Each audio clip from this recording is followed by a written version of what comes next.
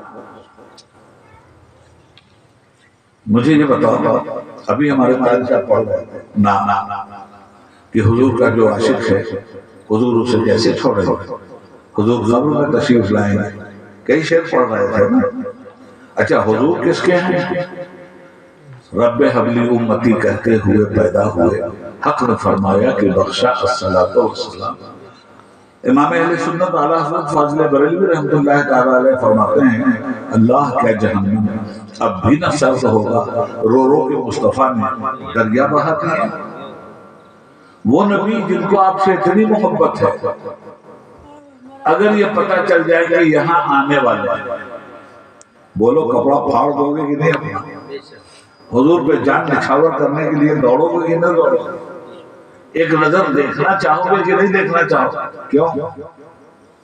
تمہارے لیے تڑپے ہیں، وہ روئے ہیں، پتھر کھایا، گالیاں سنی، ہجرت کرنے پہ مجبور کیا گیا، وطن چھین لیا گیا. تمہیں چھوڑا کیا حضور؟ وطن چھوڑا، تمہیں نہیں چھوڑا. پتھر کھایا، تمہیں نہیں چھوڑا. مصیبتیں سہی تمہارے لیے سہی، میدان بدر میں اترے تمہارے لیے اترے.